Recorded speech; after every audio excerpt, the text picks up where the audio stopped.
What's up, everybody? I'm alive. Whoa, how's it going? It's been a minute. I'm back for a standard MGF Extra vlog, which is not something I've done in quite a while, it turns out. But I thought this was going to be worth it because this is a day in Star Wars history to document for sure. Because today we got the confirmation that Star Wars The Bad Batch, an all-new animated series to debut on Disney Plus in 2021, is officially happening, officially confirmed. About a month or two after my best friend Corey from Kessel Run Transmissions and Noah, also from Kessel Run Transmissions, reported this originally, and it turns out they were 100% correct with their sources, and so that is very exciting because this is the Clone Wars successor series, and they did offer up a bit of information. So I want to read through this really quick for you.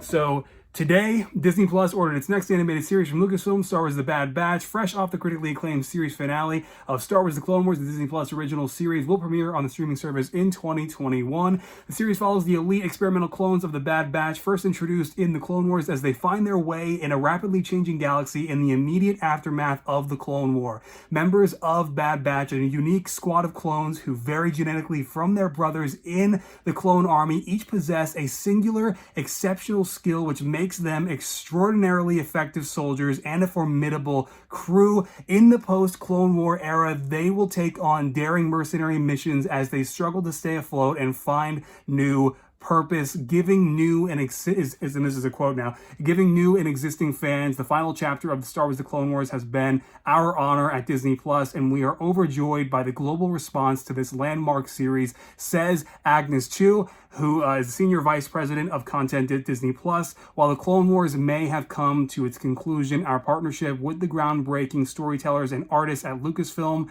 animation is only beginning. We are thrilled to bring Dave Filoni's vision to life through the next adventures of The Bad Batch. And then it goes on to say that Star Wars The Bad Batch is executive produced by Dave Filoni, the main man, that guy. He's back again. Dave Filoni back at it, and we are overjoyed by the global response to this. I'm rereading now. You see what I'm doing? I just threw myself off. But yeah, just a bunch of people returning, Dave Filoni included, and a bunch of people from Rebels and Resistance. So that's all very exciting. Now, while you guys know I'm not a fan of Star Wars Rebels or Star Wars Resistance, like, at all. Well, I like about 20% of Rebels, but Resistance not at all. But the point is, some of those people worked on the final episodes of the Clone Wars and did amazing work. So it really doesn't bother me that they are coming off of Rebels and Resistance. However, there is so much potential for this series, and I'm kind of reserving my hype until we actually see a little bit more, till we see some real footage, because I've just been burned by Disney Star Wars a little bit too much. And even though we got the final season of the Clone Wars and it was just absolutely fantastic, we also had some weird episodes thrown in there, like the Martez sisters arc, which was not great, and it were good things in there, but generally it was not great. And so it's like, are we going to be kind of regressing back to that level of storytelling? Like, what is this going to look like? I'm almost certain that it's definitely going to be Clone Wars level animation, because I really don't see them coming down from the very high bar and high standard they set with the Clone Wars final season. So I think it will most certainly be Clone Wars level animation, because I think anything less than that would just be really embarrassing at this point, because the Lucasfilm animation team, they showed and demonstrated just how far they can take Star Wars animation with the final season of Star Wars The Clone Wars. It was absolutely amazing. So all of that being said, things that I'm personally hoping to see in the story include, obviously, Echo and the Bad Batch kind of figuring out what life for them, is going to be like for them and the galaxy now in this new post Revenge of the Sith darker future where everything went to hell. It was revealed that they had been fighting a false war. They were totally used, and now all the Jedi are wiped out, and the galaxy has been plunged into turmoil by a new aggressive and dictatorship form of the Republic, essentially, right? And that's what the Republic has been restructured into. And parts that I think are really ripe for potential include also the phasing out of the clones, right? We hear about that a lot.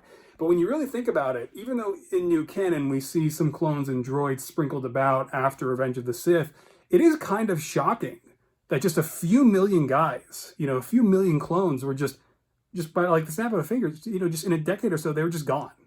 Where did they couldn't have all gone off to live a farmer's life and live happily ever after. What happened to all the clones? And then what happened? What was their reaction to being phased out and replaced with regular people, regular volunteers? That's something that I've always wanted to see. And then another big question is, now that Dave Filoni expanded on how the inhibitor chips worked and we got to see them in action in Shattered and Victory and Death, what are they going to look like? What are the chips like for the clones after Revenge of the Sith, after everything already went down? Are they still going to be permanently affected by the inhibitor chips? Are they going to live out the rest of their days believing that the Jedi were traitors and that this is how it had to be unless their chips are removed? Or, what is that going to look like? I'm very excited to see all that play out. I'm very excited to see the stormtroopers and the Empire in that same quality of animation that we saw in the final season of the Clone Wars, the final episode with Vader, the final moment, the final scene. Getting to see essentially an extension of that, because that is the animation style I was always looking for with Rebels, and now we are apparently going to be getting it with the Bad Batch next year. And then also a big one for me is definitely, of course, having Rex. Rex is no doubt going to be in there. I'm sure we'll see Rex, Wolf, and Gregor, all three of them. I have no doubt will be in it. To what capacity? I imagine they'll be in quite a bit of the series, but I mean, this series is being told from the perspective of the Bad Batch. That being said, I still hope that there will be room for Commander Cody, because Rebels was not the right opportunity to finish his story, but I think this definitely is. And if we get a final showdown with Rex and Cody, I think that would be a very emotionally gripping scene, right? And especially if they can't get Cody's chip out, like just entertaining that hypothetical, right? They're trying to help Cody, but they just cannot get to him. They cannot help him to get his chip out. They don't have the equipment, or they just are too close to being captured. And when I'm saying they, I'm obviously referring to like maybe Rex and the Bad Batch, maybe Ahsoka is there. Just a fun hypothetical idea. And then maybe Rex and Cody have like one final fight, and that's where Rex maybe kills Cody, and that's the end of Commander Cody's story. It's going to be really exciting to hopefully finally get that conclusion to his character. We've never had that. Just brief mentions of what happened to him in Legends, and in kind of like when The Force Unleashed existed in Legends continuity, as it still does. I think like he was killed on Kamino during like either the clone uprising or when Starkiller came through.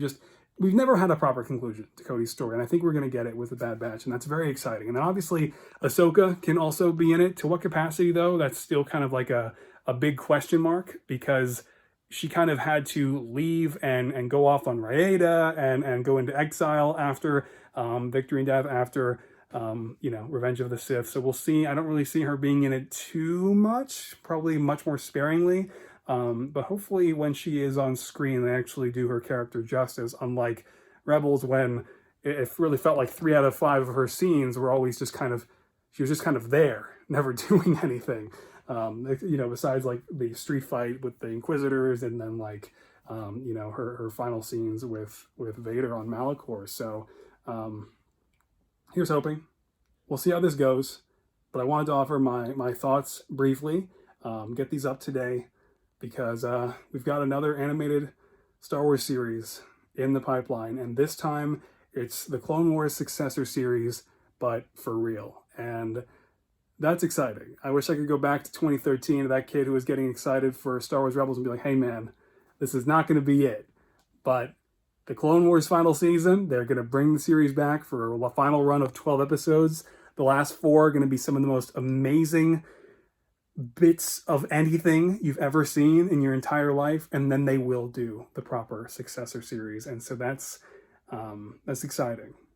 I think the future for Star Wars animation is very bright, and It's kind of also a crazy thing to think that Ahsoka is also going to be stepping into live action like in a few months. That still hasn't. It's kind of crazy. That's still a real thing that's happening. And Bo-Katan more than likely, which is also shocking. And Boba Fett, which is also more than likely, which is also shocking. This is all very exciting. And yeah, so it's been nice to talk about it. Doing an old-fashioned vlog like this, but as far as the state of the channel, I do have some big changes in mind. I'm going to be taking MGF Customs in a variety of new and exciting directions that will really change the whole channel for years to come. And obviously, I'm also working on the next showcase. I've already got Hot Toys Thanos back there, by the way, really quick. Let's show him off. Look at this guy.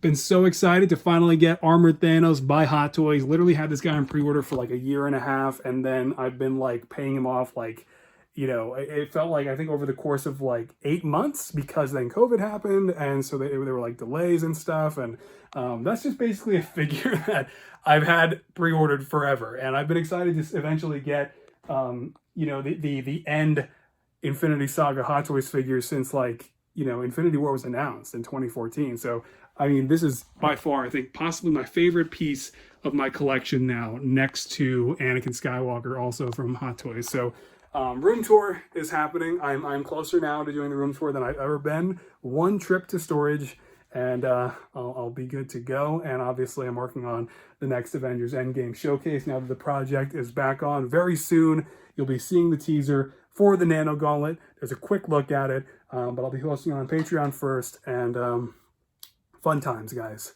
Hope everybody's doing all right. Hope everybody's safe. Yeah, you're gonna finally start seeing a lot more of me in the future, and I'm excited to get back in the swing of things, because this is what I love to do. And yeah, I'll see you guys next time. All right, Bad Batch 2021. That's crazy. Okay, bye, guys.